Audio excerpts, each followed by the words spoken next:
Okay, that's a good reason. That's an absolutely wonderful reason to live there. You know, it doesn't matter that the planet's critically unstable. No, they didn't think to scan for that. They didn't think to go, okay, is this place going to be safe in the long run? No, they say, this place is beautiful, let's live here.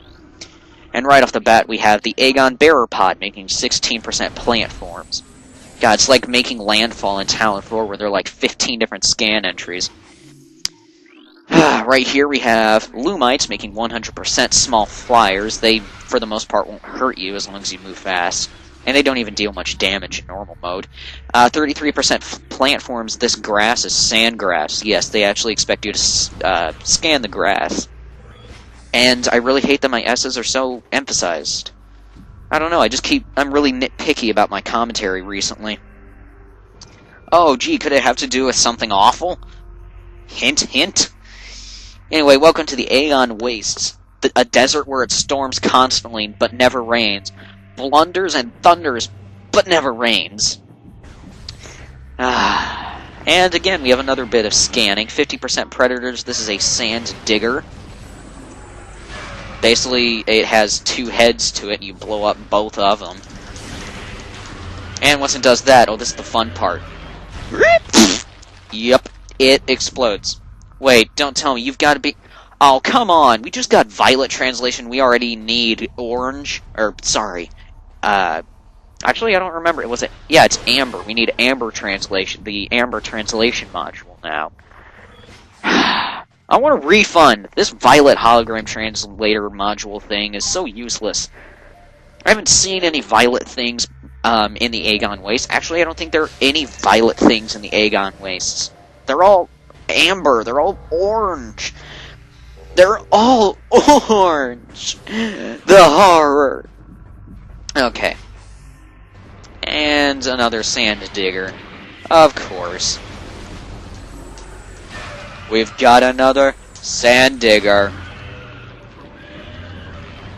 Kersploosh. As I walk away as it freaking writhes in pain and explodes. Oh, we're nice. We're so nice. Checking to make sure the recording's going over okay. What we got? It's 8 o'clock, dude. I still got plenty of the time. I could record for another 2 hours. Jesus. I could record 3 hours. That'd be like the next 3 weeks of videos. Yeah, but since school's coming up, literally, it's coming up next week. And actually, I don't know what I'm going to need for school. They didn't give me, like, a supply list or anything, which is actually new. Because in the past that I come from, the schools always have these lists of supplies, even for the high school kids. But there was no list at our school for freshman or sophomore. And I'm of the latter, I'm a sophomore, but still, you know... They don't tell you what supplies you need. Granted, the first day of school's literally you do nothing. I recognize this music. Oh, Pirate Fox! You gotta be kidding me! Not only the Chozo everywhere, these guys like stalk Samus. 20% pirates, these are basic pirate troopers. You can kill them with 2 missiles. And if I have not said, a charged power beam shot does the same amount of damage as a single missile. So if I say this enemy will take 5 missiles, you could use 3 charged beam shots and 2 missiles. We don't have the map, but we're supposed to be going through that red door over there. However, there's a mini-boss there, and I like to supply ahead of time. So I'm going to head halfway through this little room and then go back, because there's a missile expansion hidden here. Basically what you do is you curl into morph ball form. Oh, it's a decomposing, mummified Luminoth. That's nice. You sneak past the kinetic orb cannon and you can get the missile expansion. Or actually, what you can do is you get fired up here, and then I think you can slide. Yeah, you can just fall down there, but whatever. It doesn't matter. Alright, so armed with 15 missiles, we, move along like I know you do. 33% surface prowlers, these are Brizkies, as opposed to Grisbees from the first game, from Prime. But basically, you use a missile to blow off their shell, and then you can kill them however else you want. This sand moves very fast. I mean, if you don't know how fast it moves, it can catch you off guard, and even then I was kind of caught off guard. Moving along. At this missile door is where you want to go through. And I'm definitely into the 4th video by now, if I'm going by 15-minute estimates. Gonna want to scan this, the Shriek Bats, 33% large flyers, which you may not think Shriek Bats are very large compared to other flying enemies, but then you think about it. Think about how big these guys are compared to a human being. Freaking huge! I mean, those things are like 3 feet tall and a foot wide. Granted, only a couple inches thick. I mean, they're still huge, and they fly at you at like tens of miles an hour. Probably 10 miles an hour. Probably not extremely huge, but fast enough to impale a human being. But anyway, this is the Agon Temple, so we're definitely in the right place. It's a trap. A trap devised by the lead predator of the Agon Wastes, the Alpha Sand Digger. Well, I gotta say, one drawback of this game is that it's incredibly uncreative with its bosses. Yes, uncreative is a word now. And of course, this guy's gonna be like, lol, what? Blurp, blurp, blurp, blurp. Herp, derp, derp, derp. And he's going to turn into the Bomb Guardian!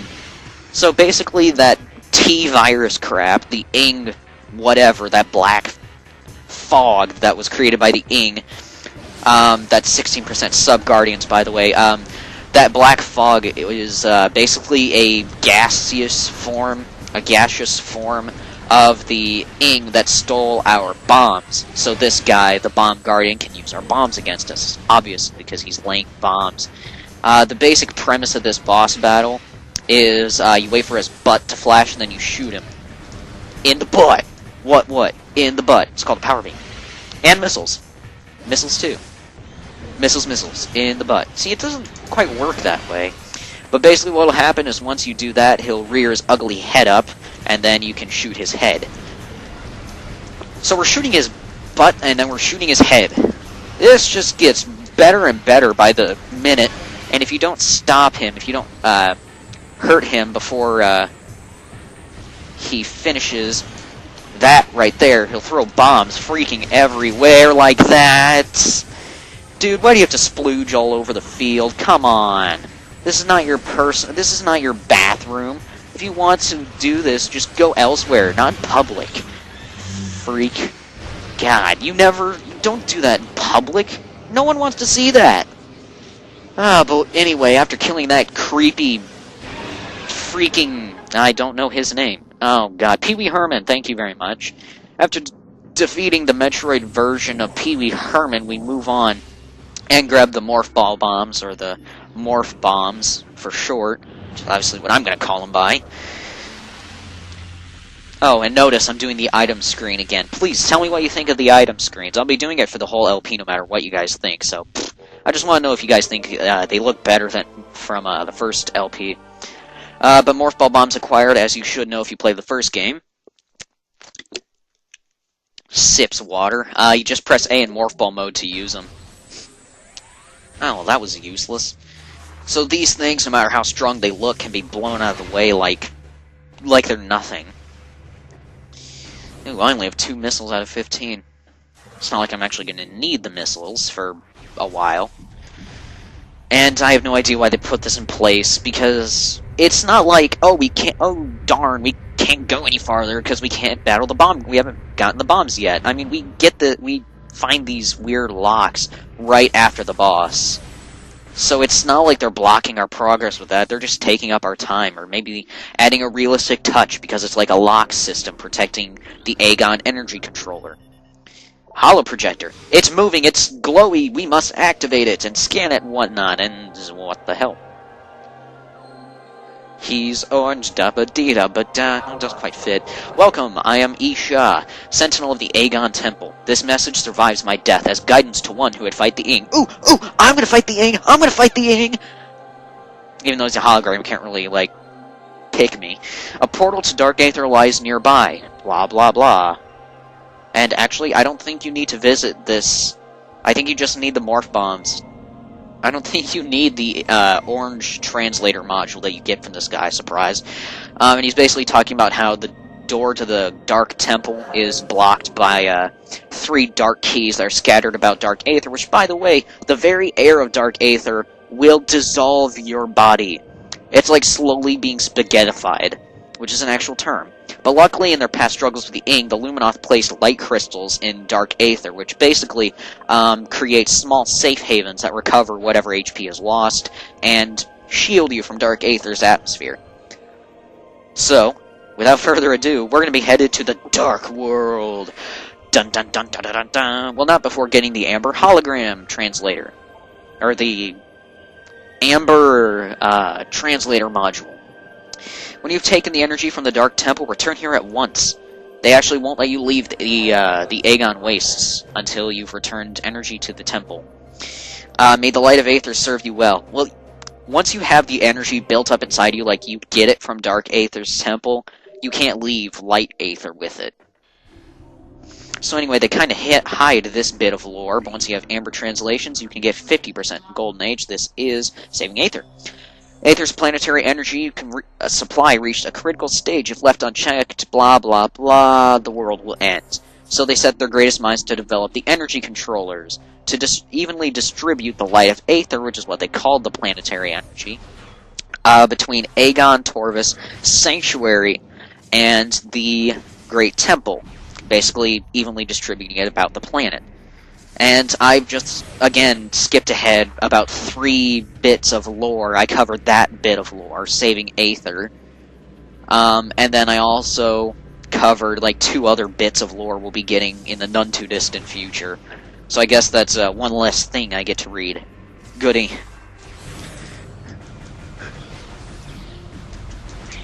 Now, some people... Oh, I probably shouldn't bring that up, considering I haven't even hinted towards the existence of this item.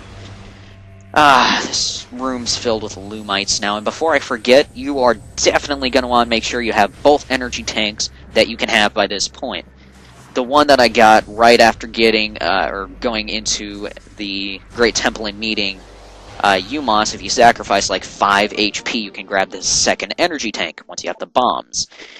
You could also take care of a bit of lore and a translator door over here, which, actually, I'll go ahead and do that. I mean, I've got like 2 hours, 2.5 hours. I'll round it down to, round it down to 2 hours, because, yes, Andrew, yes, I live with my parents. Surprise! I can't go and live on my own legally at age 15, you bucks.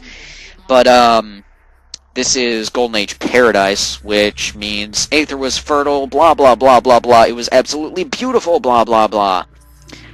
They built a great temple between Agon, Torvus, and Sanctuary. Goody. But, I'm pretty sure my parents want me down a little before the news, so... Yeah, I probably should've... I'm probably gonna cut that out. But anyway, once you have the bombs, you'll obviously have the Amber translation, so you can go back here and grab the map station, but not before scanning these trees, which would be 50% plant forms. These are blue root trees. Again, I have no idea why they made those required scans. Well, no scans are required. But if you want to get 100% scans and 100% items, you have to get these scans. That's what I mean when I say required scans. But we just got the map for the Agon Wastes. So, right here, we already went to this room, Portal Access A. That's because this place had the missile expansion that we got before the Bomb Guardian. And this is the portal room. And that's a thing. I'll go ahead and keep that secret. We won't get to that in a while.